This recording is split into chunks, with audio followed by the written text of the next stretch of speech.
All right, everyone, welcome back. Carburetor we're working on. I made that little brass nut for that fuel stem, and I was really happy with it, and everything was great. And now I'm leaking fuel again.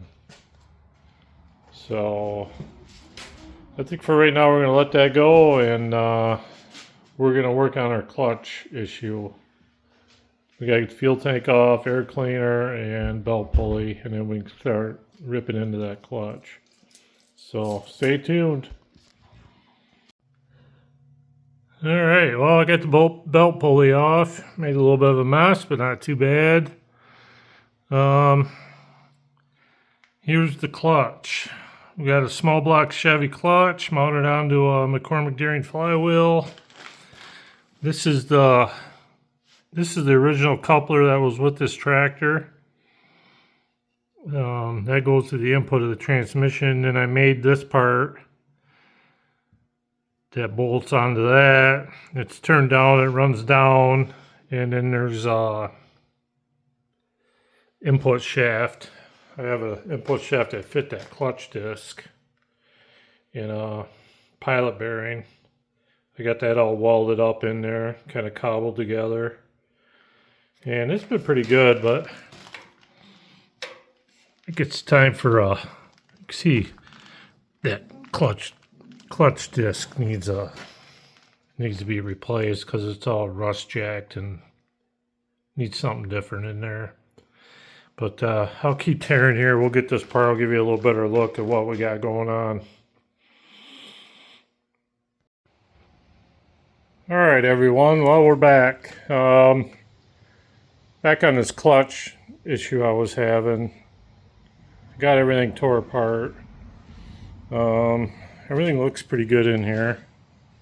I got everything out on the floor here. I figured I'd give you a look and see what I got going. But there's my flywheel. I got a release bearing of some sort in there.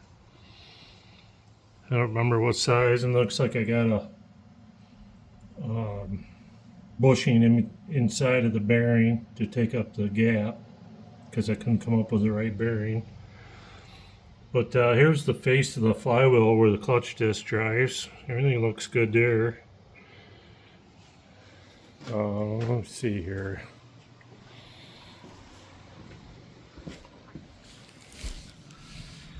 So this piece goes into the transmission. And then this is the piece I made that hooks up to that, goes into that clutch. And then here's my release bearing. I can get it out of there. So this is the original 1020 Mccormick gearing release bearing. And then I built this sleeve that engages into that, and then this release bearing presses on the forks on the pressure plate. Let me see if I can get this put back together real quick. I'll show you a little better what I got. Alright, got it loosely put back together, but you can see my disc rides on here. This all gets bolted to the front of the transmission input. And then these two pieces here get bolted together. And yeah, that's it. It works really pretty good for what we're doing with it. I'll show you the problem I'm having though. Is this clutch disc I pulled out of a junkyard somewhere.